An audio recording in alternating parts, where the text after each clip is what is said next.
Hello and welcome to yet another mindless video. I feel like I say that all the time, but it's true. So, after my last video where I made the top 10 CRPGs that don't deserve hate, I got thinking, I should just, for balance sake, do top 10 JRPGs that don't deserve hate. Because there's a lot of passions there. There's a lot of games I feel that do get an unnecessary amount of hate, and it would be cool to not only give those games some exposure. Maybe someone might want to try them if they've never heard of them before, but also to make my incredibly screwed up opinion known and get lambasted for it. That's always good because that's what YouTube is about, right? It's about making people mad. That's what the whole internet's about.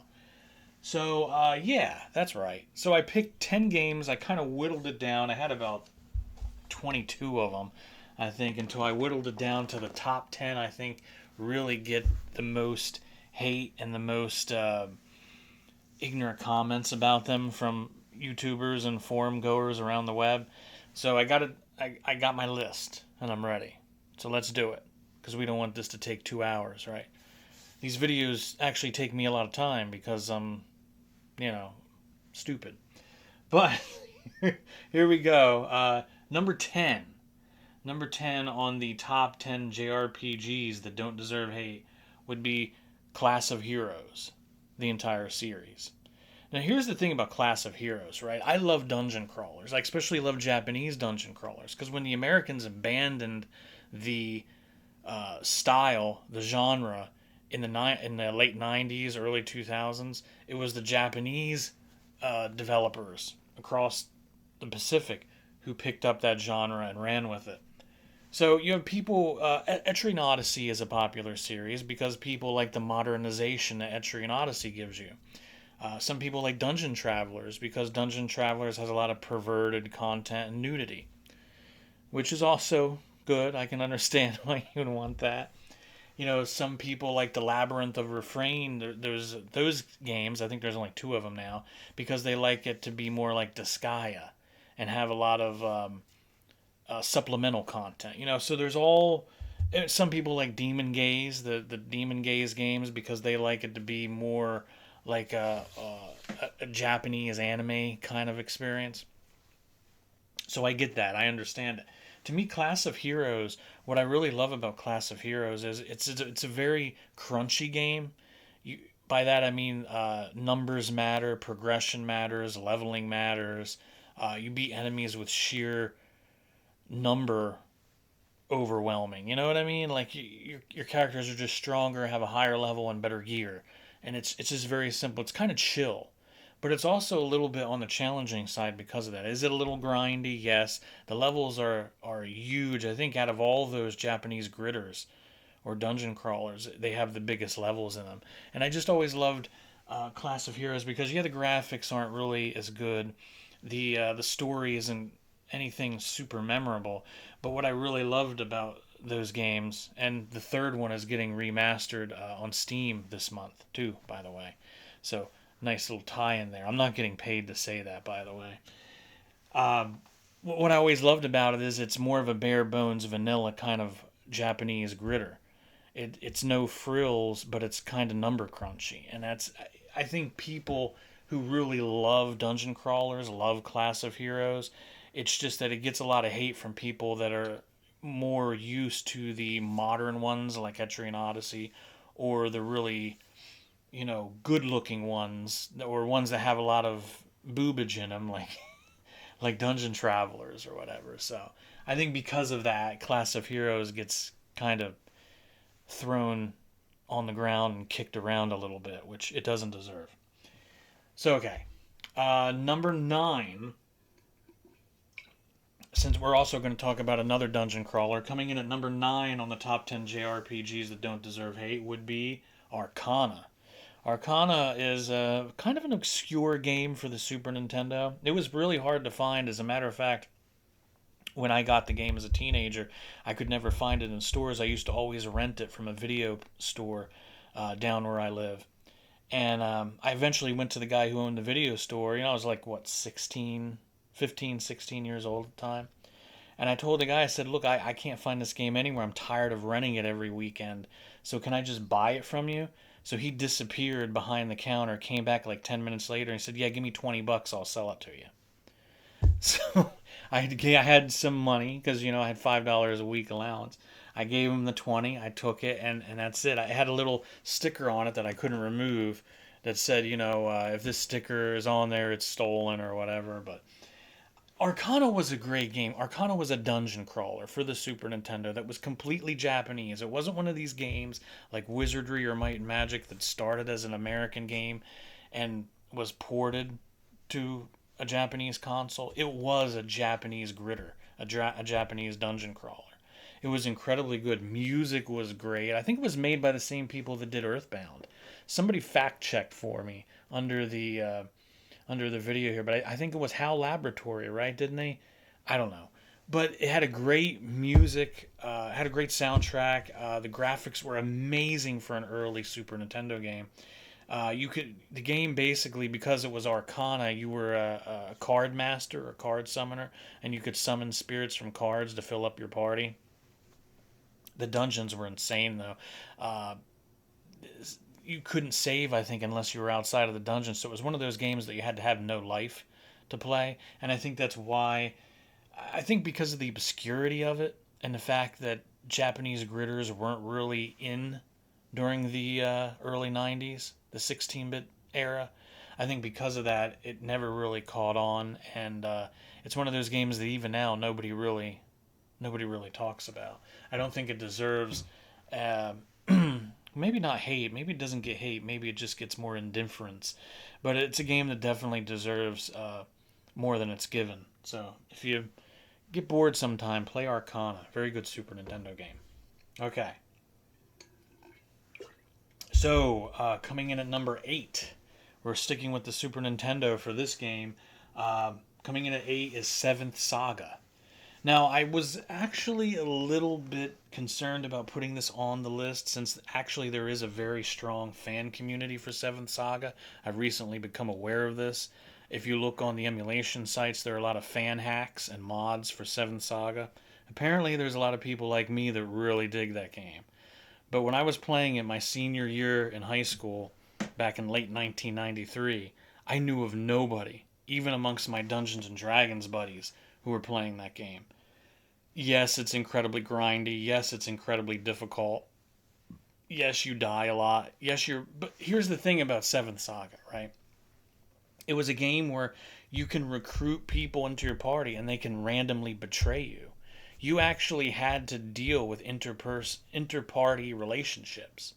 So you could recruit, Valsu. Like the first time I went through it as a teenager, playing that game when it first came out, I played as Camille, the warrior, and I recruited Valsu, the priest. And I thought since he was a priest and he had healing magic, it'd be pretty cool. Well, halfway through the game, he stabbed me in the back and stole all of my runes, and I had to go and hunt him down in the game and kill him. The cool thing about that wasn't part of the plot.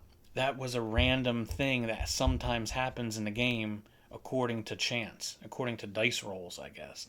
Seven Saga is a very dynamic game where every time you play that game, it's completely different. You never know who's going to stab you in the back, who's going to offer to join your party. It's all random. And it's that randomness and the extreme difficulty that I love. And of course, the visuals, too. I mean, that Mode 7 combat engine is just gorgeous. So to me, Seventh Saga is a game that still, you get a lot of people that hate on it. And it doesn't deserve it. I mean, it was such a game. It was so ahead of its time. It was such an amazing game. I still play it. As a matter of fact, I'm playing it now on the side. I'm playing the Seventh Saga Redux mod that somebody made. So, yeah, that's a game that definitely doesn't deserve its hate. Okay. So coming in at number 7 on my top 10 JRPGs that don't deserve hate would be Arc Rise Fantasia for the Nintendo Wii. Yeah, that's another game that's kind of obscure. I often mention this game and people don't know what the heck I'm talking about. But when it came out, it was torn apart in reviews. They said, "Oh, the translation is horrible," which it kind of was. The voice work was horrible, which it kind of was. You know, I mean, the story was weird and disjointed. I mean, I get it. I understand the translation was second rate because the company that was doing it, what Luminous Entertainment or whatever, they were not a very big company. They didn't really have a lot of experience. They didn't know what the heck they were doing. So they didn't translate this Japanese game very well and had a lot of weird dialogue in it that didn't really make sense, and people tore the game apart. But what they don't understand is if they had just taken the time to actually play it, the gameplay was tight. It was very good. Get this, you know how there's fixed battles in most RPGs and or JRPGs I should say, that you're meant to lose? Well, there wasn't anything like that in Arc Rise Fantasia. In Arc Rise Fantasia, there were technically fixed battles that you could lose, but if you were strong enough and smart enough, you actually could win those battles, and the game would reward you with not only going into a different direction in the plot line, but also giving you different equipment or spells that you normally wouldn't have access to. So that, and really it has some of the best graphics on the Wii in my opinion. I thought the combat graphics were great. I thought the characters were great. The combat system was great. It used that little AP system, where you could sort of like Bravely Default in a way. So, I mean, people who do know about the game usually blow it apart because of those reasons, but I think it was really a great JRPG and it deserved a lot more love than it got. Let's put it that way. So it still remains one of my favorite games and one of the most frequently emulated games I play on Dolphin. So that should tell you something. Okay, so let me take another drink here. Here we're getting into games that people really hate. So, coming in at number 6 is one of the most hated PlayStation games of all time, at least from what I've seen, Beyond the Beyond. Now, here's the thing about Beyond the Beyond. The guys developing it are Camelot, right? These are the guys that made the Shining Force games, Shining in the Darkness, Shining the Holy Ark. I believe they were once called Sonic Software Planning when they worked for the Sega Genesis, when they made games for the Sega Genesis and Sega CD and Sega Saturn. And then when they left Sega, they formed their own company called Camelot, which you'll know is the company that made the Golden Sun games, which everybody loves. But before they made Golden Sun, they made a game that was very early in the PlayStation 1's development called Beyond the Beyond. Beyond the Beyond, I know this from someone who was working in a game store at the time that game came out, was not liked. The graphics were very 16-bit. The combat was very harsh. You didn't really gain many stats on level up, so you kind of got a little grindy. And the worst thing, I think the thing to turn people away, is that your main tank in the game, Samson, spends 2/3 of the game cursed, and he can barely attack, and he just stands there dying all the time.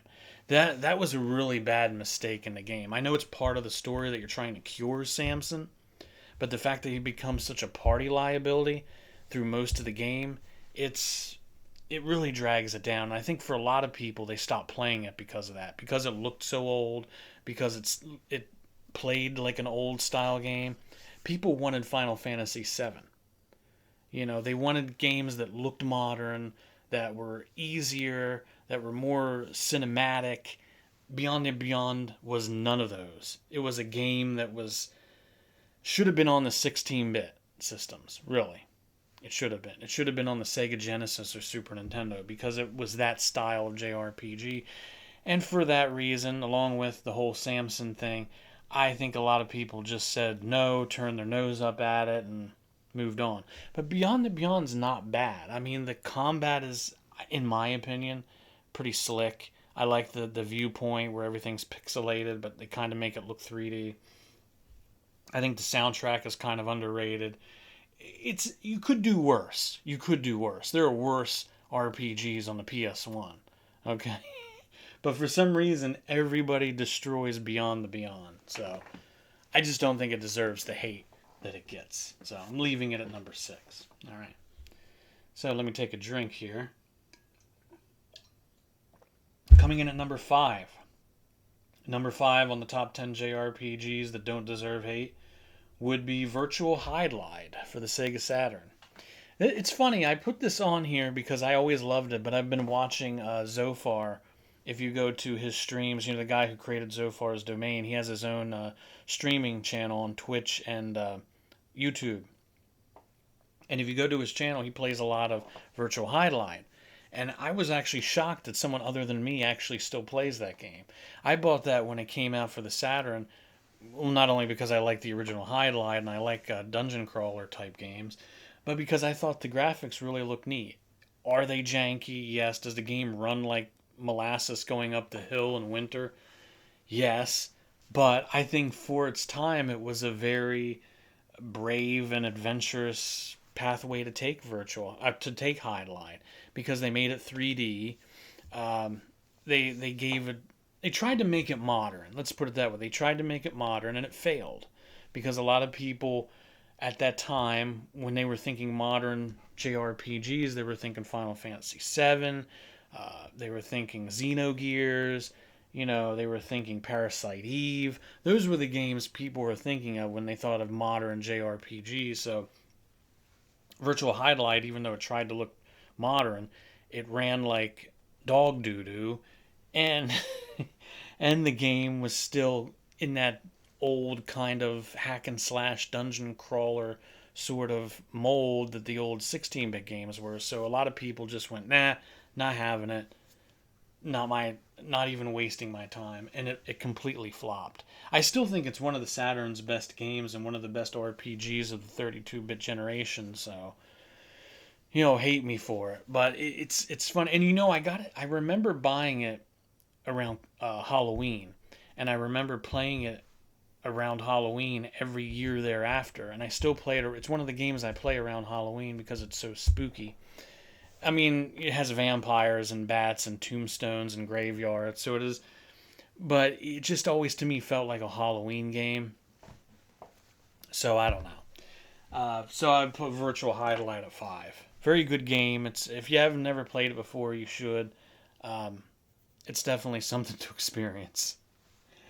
Okay, so coming in at 4 would be Grandia Extreme. Now, here's the funny thing about the Grandia games. Grandia 1, huge hit on multiple platforms. Grandia 2 was a decent hit. It started out as a Dreamcast exclusive, but it was a pretty good hit.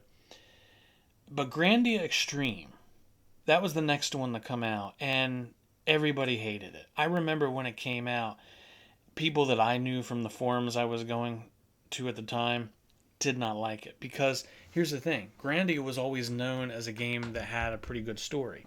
Grandia Extreme basically doesn't have much of a story. It's a dungeon crawler. You go down into these huge sprawling dungeons with very limited save points.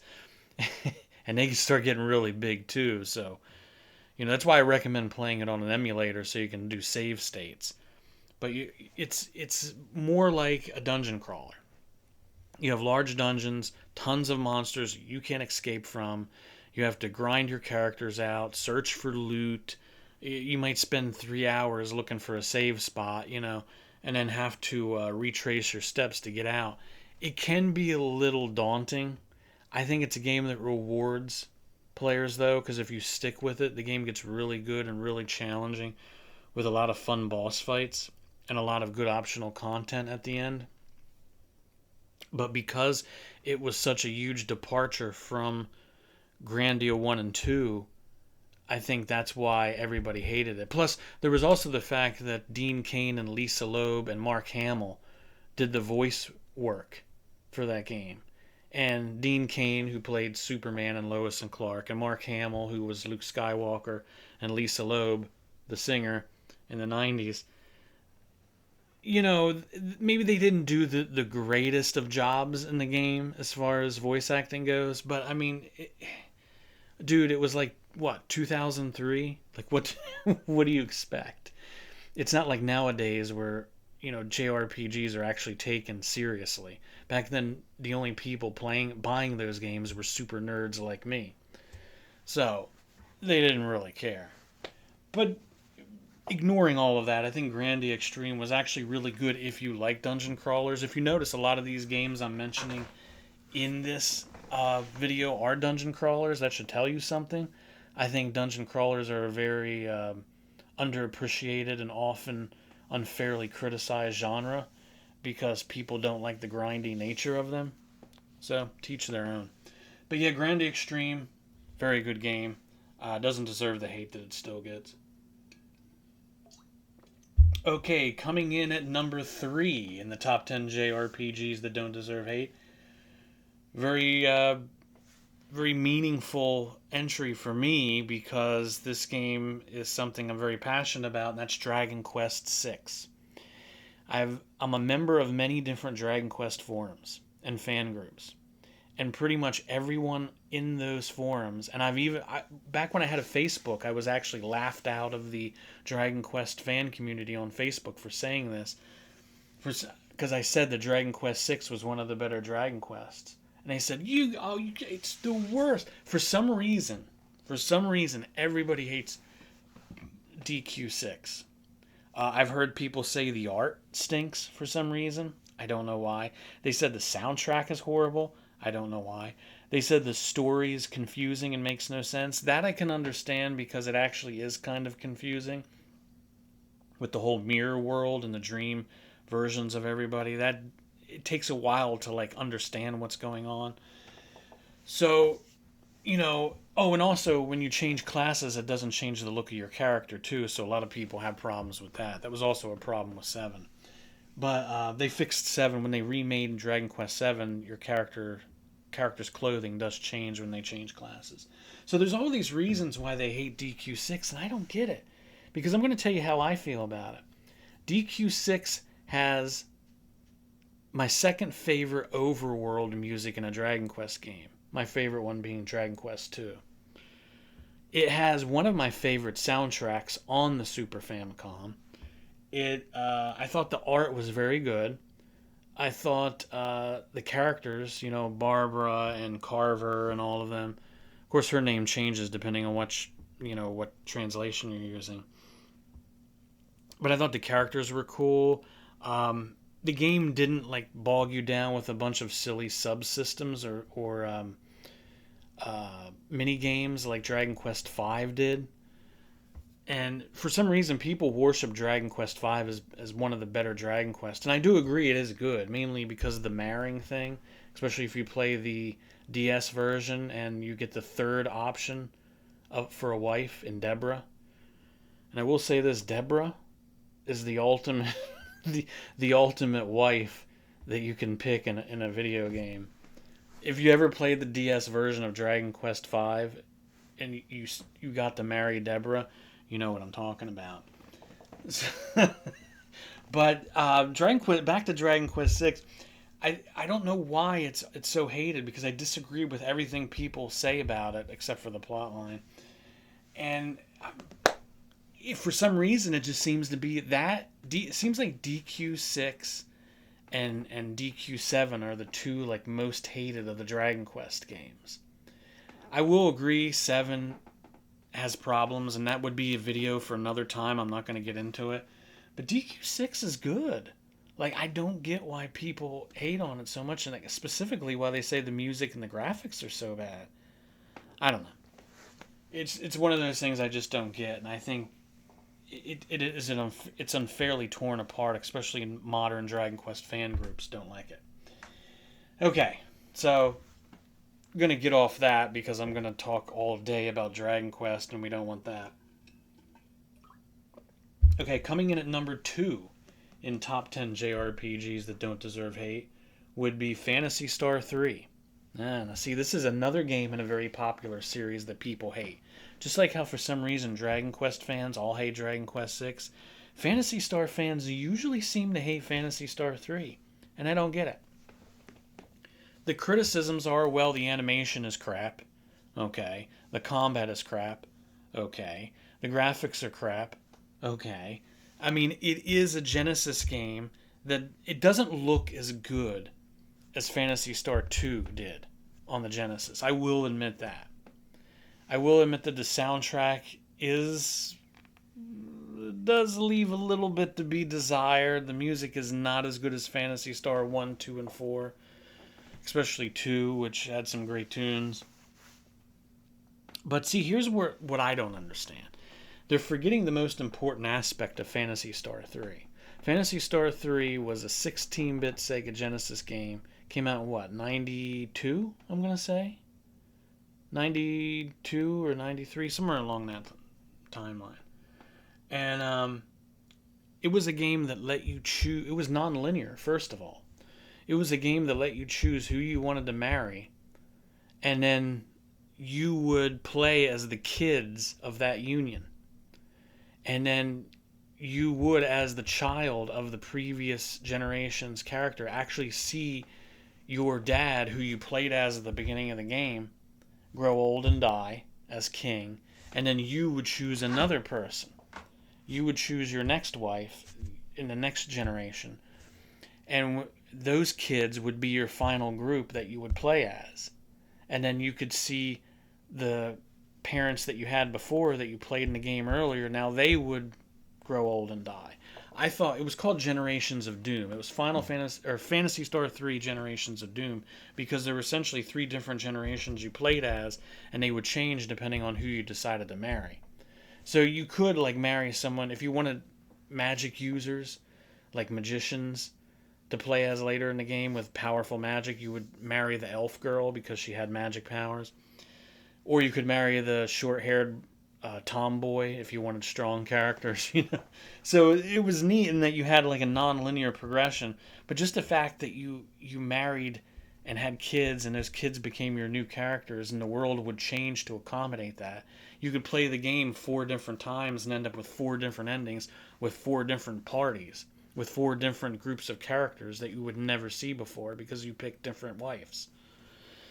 So I really think that was ahead of its time. I mean, people focus too much on the graphics. They focus too much on the soundtrack. You know, too, I think the story was very good too, because you don't learn. I don't want to spoil it for anybody, but you don't learn what the planet you're on really is, because it's not a planet. I will tell you something now. It is not a planet. It's neat when you finally learn the true reality of your world and what it really is, and how you fit into the plot of Phantasy Star 2 and 1. Once you see how you fit into the plot, how that game fits in there, and what you're really on, which isn't the planet, then the game becomes very interesting, and the story is really cool. So, Phantasy Star 2, of the first 4 Phantasy Stars, is actually my second favorite Phantasy Star after 4. 4 is my favorite, then 3, then 2, then 1. So, just my opinion. You can hate me if you want, but that's just the way I feel. Okay, so what is the number one JRPG that doesn't deserve hate? The one that I am the most passionate about loving, and the one that sounds weird, and the one that I really think doesn't deserve the derision that it gets. What is that game? It's actually an entire series, and that's From Software's Kingsfield series. I know. Every day, someone out there is falling in love with the Dark Souls or Demon Souls or Soulsborne or any of the Souls games. They love them. But before From Software came up with the idea for Souls games, they had Kingsfield. Kingsfield is what was like the prototype for the Souls games, because like the Souls games, there's a lot of instant death in it. They do tend to be a little bit more difficult than usual, and they are very atmospheric, and a lot of the lore is hidden. So if you actually want to find the lore and the story, you kind of have to dig for it a little bit. I think Kingsfield, when the first, actually it was the second Kingsfield, because we didn't get the first one in America, but when the original Kingsfield or Kingsfield 2 came out in the US for the first PlayStation, I bought that game immediately after seeing it, because just it was in 3D. I thought, man, that is a gorgeous looking 3D game. And 3D games were kind of new around, 1995, 96. So I immediately fell in love with it. I mean, yes, the game was slow. Yes, it was a little janky. You didn't know if you were really hitting enemies with your weapon, yada yada. But still, there was something so charming about it. The music was spooky. The game had this weird, like, you were trapped on an island surrounded by monsters on all sides. and there was no escape at all. Everywhere you turned was something that would kill you in one or two hits. And you could walk 10 feet in any direction and find a completely different dungeon tile set, and it would look new and amazing in that 3D engine that the PlayStation had. Kingsfield, I'm just going to say that first Kingsfield, and then Kingsfield 2, and then Kingsfield The Ancient City on the PlayStation 2 were all amazing games. I could sit down and play them again and again and again and still get the same level of satisfaction out of them. Same thing goes for Shadow Tower. Shadow Tower was very similar to Kingsfield, but just had a different name. The Kingsfield games, after From Software made so much money and got famous with the Soulsborne games, everybody forgot about Kingsfield. I've tried to show these games to people who play the Soulsborne games. They're like, "Oh, this is too slow. Oh, it's kind of jank. Oh, this is garbage. I don't want to play this." Oh, I just wish people would give it some time, some effort. Just go back and play the Kingsfield. Yes, I know it's kind of slow. I know it's annoying and maybe a little grindy. But once again, it's kind of like a dungeon crawler in that respect. I really wish that From Software would remaster them. Just put all four of them on like one disc or something, and just remaster the games. Hell, remaster them one at a time and have me pay $60 for each one. I don't care. I'll pay $240 for a full set of all four Kingsfield games remastered. But it's just like, for some reason, even From Software hates them. Not only do most players hate them, but even From hates them. It's like they don't talk about it. There's been no plans for any kind of remakes. Nothing. And Kingsfield, to me, and you can hate me again for this, I think Kingsfield is not only better than Dark Souls, but it's more atmospheric too. I mean, Kingsfield, just play that original one that came out for the American PS1. Just play it. And when you get dropped down on that island and there's nothing but a black sky with twinkling stars and that spooky music playing, and there's this gigantic tentacled monster just lurking, 30 feet to your left inside of a cave that can kill you in one hit. I don't know, it just sounds stupid, but it creates this sort of, this kind of level, the strange level of fear that you don't normally get in a role-playing game, especially JRPGs. And it just felt more like a combat simulator, some kind of like abandonment sim. Where you're just some dude who's abandoned on an island. You crash land your boat on an island, you're stuck with nowhere to go, and you just have to fight your way off of it. It's so awesome. I don't know. Kingsfield definitely needs a remake, definitely needs somebody to give a crap about that series again. So, that's my top 10 JRPGs that don't deserve hate. All of these games are games that you should go out and play if you have the time. And just give them a shot, because I think one of the main mistakes that people do when they hate a game is they'll play like maybe an hour or something and they'll just throw it away and say, I already have my opinion set. I'm not gonna bother with it anymore. So we do get that way in this community.